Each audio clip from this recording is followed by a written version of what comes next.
Plastics have become such an entrenched part of our lives. But what exactly is plastic? And how is it made? Before plastic became so ubiquitous, it underwent a transformation from being a strictly natural product to being synthetically and widely produced.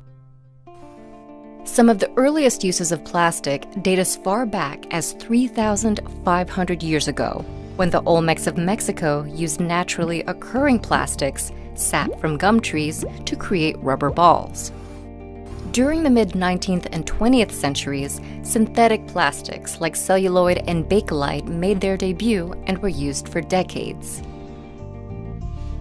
On the molecular level, plastics are made of polymers, which are long, flexible chains of chemical compounds.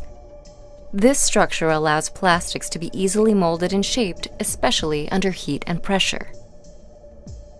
Unlike the rubber used by the Olmecs, most of today's plastics are man-made and derived from fossil fuels.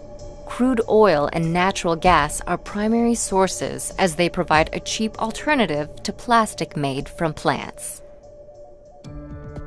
The first step in the production of plastic is the extraction of crude oil and natural gas from the ground.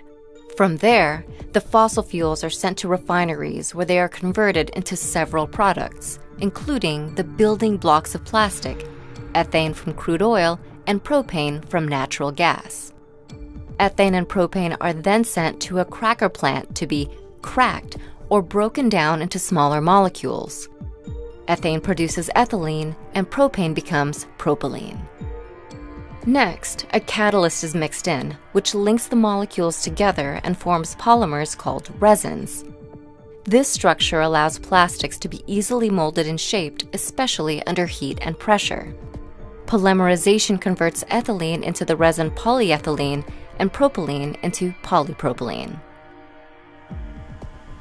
These resins are then melted, cooled down, and chopped up into pre-production plastic pellets known as nurdles. Nurdles are later transported to manufacturers who use heat to mold the nurdles into different types of plastic products. Many of those products actually feature information about their manufacturing process. Numbers called resin identification codes are often featured, indicating which chemicals were used to make the plastic. Because of plastic's utility, its global production has doubled about every decade. The amount of plastics produced since 1950 has measured at about 9.2 billion tons, the weight of nearly 1,600 Great Pyramids of Giza. Much of this plastic ends up as trash. Single-use plastics such as straws, grocery bags, and packaging products are particularly detrimental. They often aren't recycled and constitute about 40% of all plastic waste. They end up damaging natural habitats, endangering wildlife, and polluting communities around the world. Moving forward, a great way we can counter this plastic pollution is to reduce the amount of single-use plastics we use. By opting instead for reusable alternatives in our day-to-day lives, each person can make a huge impact in helping decrease plastic waste. For plastics that are already produced, other solutions are being explored. Scientists have discovered that a few organisms are capable of breaking down plastic material.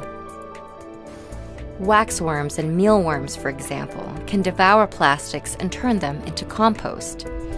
Another plastic-consuming organism is a microbe, which shrinks the time plastic takes to degrade from hundreds of years to only a few days. Change is happening in the production of plastics as well, with some manufacturers turning back to plants for ingredients.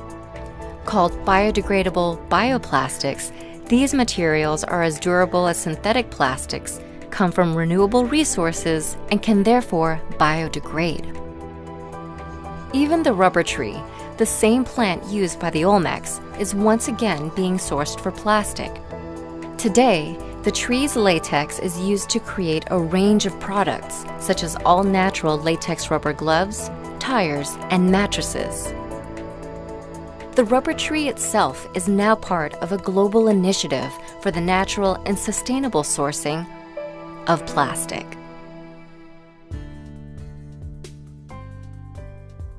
Plastics can be found almost anywhere, but by understanding its chemical makeup and our uses for it, we can benefit from its versatility while also being mindful of its impact on our planet.